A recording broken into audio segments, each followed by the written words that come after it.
Hello guys, WhatsApp. तो दोस्तों आज हम इस वीडियो में पास्ट इंडेफिनिट टेंस पढ़ने वाले हैं। दोस्तों पास्ट इंडेफिनिट टेंस समझने के लिए पहले आपको ये समझना पड़ेगा कि पास्ट इंडेफिनिट टेंस होता क्या है। दरअसल ये वो समय होता है जो बीत गया, यानी कि उस काम को करने का टाइम जो है वो समाप्त हो चुका है, इसलिए हम उसको पास्ट इंडेफिनिट टेंस कहते हैं। सपोज जैसे कि आपने अगर आप एक टीचर हैं और आपने किसी बच्चे को होमवर्क दिया। अब बच्चे ने अगर होमवर्क नहीं किया, घर पे होमवर्क नहीं किया और वो क्लास में आता है, तो हम उससे ये सवाल करेंगे, did you do your homework? क्या तुमने अपना होमवर्क किया? क्योंकि होमवर्क करने का टाइम घर तक ही था, क्लास में आने के बाद उसका समय जो है समाप्त हो चुका है, इसलिए आप इसको बोलेंगे did you do your homework. तो पास्ट इंडेफिनिट टेंस समझने के लिए सबसे पहले आपको ये स्ट्रक्चर समझना पड़ेगा जो आप सेंटेंस बनाना चाहते हैं उसके लिए। को सबसे पहले जो है सब्जेक्ट लगाना है, उसके बाद में वर्ब की सेकेंड फॉर्म लगानी है और उसके बाद में एक ऑब्जेक्ट। ये इसका स्ट्रक्चर हो जाएगा। तो दोस्तों पास्ट इंडेफिनिट के मैं आपको तीनों पहलू बताऊंगा, यानी कि मैं बताऊंगा कि असर्टिव सेंटेंस कैसे बनाने हैं, नेगेटिव कैसे बनाने हैं और इंट्रोगेटिव कैसे बनाने हैं, और बाद में मैं आपको ये भी बताऊंगा कि स्पोकन इंग्लिश में इसका इस्तेमाल कैसे करना है। चलिए दोस्तों कुछ एग्जाम्पल पढ़ते हैं। आई eight an apple. I eight an apple, इसकी हिंदी होगी मैंने एक आम खाया, या फिर इसकी हिंदी ये भी हो सकती है कि मैंने एक आम खाया था। I drank T.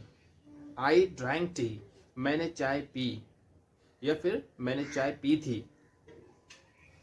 I did my homework.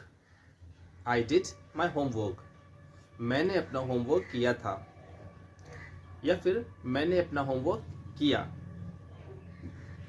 तो तीनों सेंटेंस दोस्तों ये पास्ट इंडेफिनिट के असर्टिव का एग्जांपल्स हैं। मैं दोस्तों इसका निगेटिव बना के बताता हूं। निगेटिव में आपको क्या करना है, निगेटिव के लिए आपको ये फार्मूला लेना है, सब्जेक्ट के बाद आपको डिड नॉट लगाना है, उसके बाद में वर्ब की फर्स्ट फॉर्म, फिर लगाएंगे ऑब्जेक्ट।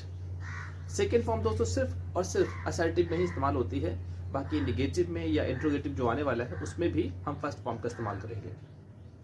जैसे कि अगर आपको बोलना है कि मैंने खाना नहीं खाया, तो आप बोलेंगे I did not eat lunch. I did not eat lunch. अगर आपको बोलना है कि मैंने चाय नहीं पी, तो आप बोलेंगे I did not drink tea. I did not drink tea.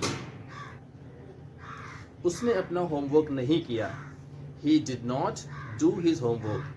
he did not do his homework. और दोस्तों इंट्रोगेटिव सेंटेंस में सबसे पहले आपको लगाना है डिड, उसके बाद में लगाएंगे सब्जेक्ट और फिर वर्ब की फर्स्ट फॉर्म, उसके बाद में ऑब्जेक्ट, और क्वेश्चन मार्क जरूर लगाएं।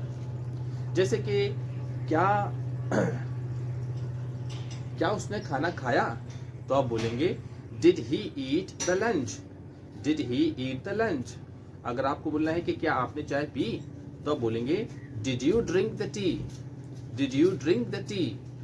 अगर आपको बोलना है क्या उसने होमवर्क किया, तो आप पूछेंगे did he do his homework. Did he do his homework. दोस्तों मैं आपको बताता हूं कि इसका पास्ट टेंस का इस्तेमाल जो है स्पोकन इंग्लिश में कैसे करना है। एक इवेंट को एग्जाम्पल के तौर पे लेते हैं। जैसे कि आप बोलना चाहते हैं कि कल मैं एक बर्थडे पार्टी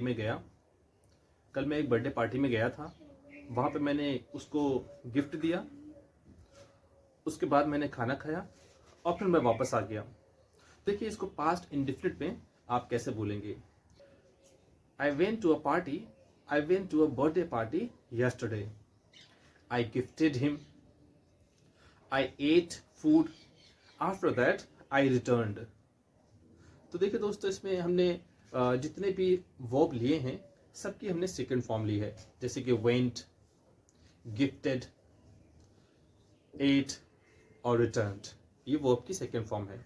इस तरीके से इसका इस्तेमाल करना है दोस्त। Okay guys, that's all for today. I will see you in the next video. Till then bye bye, thank you and have a nice day.